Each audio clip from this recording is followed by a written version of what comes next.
December 1984. Mr. Speaker, I must at the outset thank you for giving me this opportunity to take part in the general discussion on the budget for the year. I wish to congratulate the Honorable Finance Minister on his presenting such a good budget, which aims at improving the conditions of the weaker sections of society. He has done well to present such a balanced budget in the present circumstances. Let me first refer to the functioning of the education department. On the whole, I should say that the officers of the department have done a good job. There might be a few minor lapses here and there. For instance, there has been some delay in the publication of the results of the higher secondary examinations. Of course, there might be valid and justifiable causes for such delay, but considering the difficulty that such delay causes to the students, parents, and also the educational institutions, the department could have avoided the delay in this regard. I am happy to note that the department has taken note of the criticisms made in the past years with regard to the delay in the sanction of grants and scholarship, and had taken effective steps to ensure that the schools received the grants and the students received their scholarships in time. I thank the departmental officers for being responsive to the suggestions and remarks made on the floor of the House.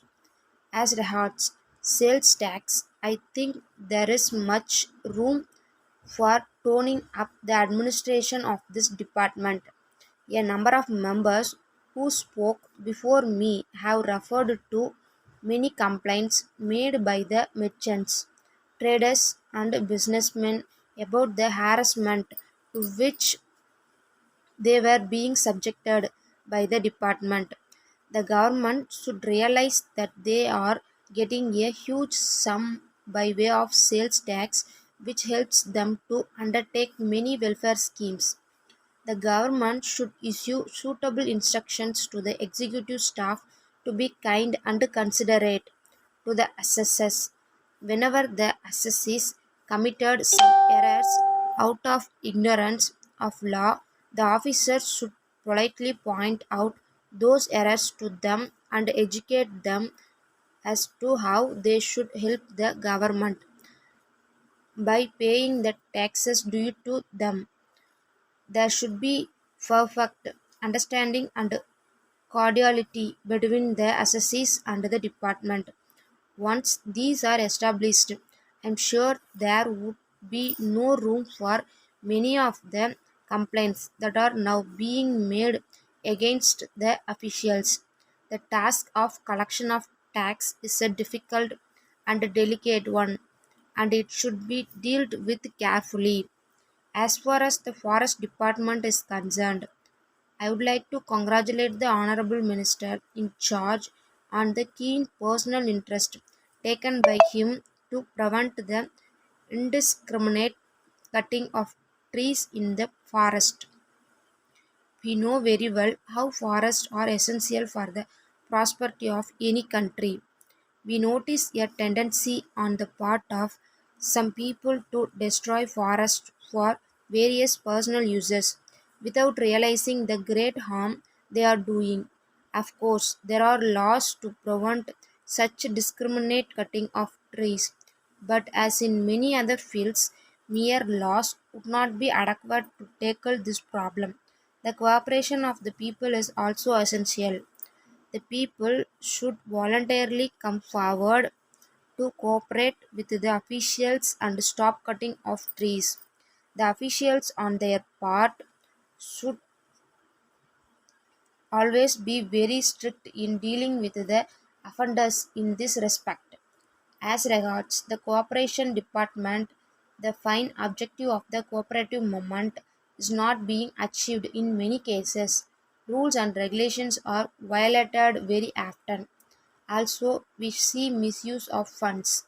Letter dated 15th May 1983 from the Star Electronics Limited, Bombay, to Messrs. Balaji and Sons, Madras. Dear Sirs, kindly refer to your letter in which you have complained about the delay in our sending the various articles ordered by you. We regret very much the inconvenience caused to you in this connection. However, we request you to consider the circumstances under which we could not fulfill our commitment to you as promised. A section of the labor staged a stay-in strike about 2 weeks ago. Though the other sections were willing to work, it was not possible to keep the factory open for security reasons.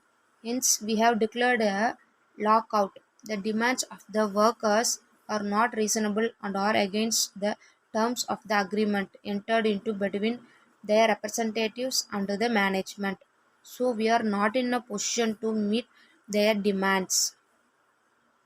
We have explained this position to the labor officers and they are trying to bring out a settlement after holding talk with the representatives of the workers.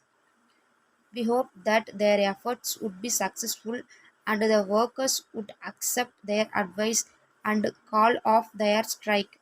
In any case, we hope to settle this matter amicably within 1 or 2 weeks and open the factory by the 10th of next month. We propose to work the shifts and try to execute all pending orders promptly. Yours faithfully,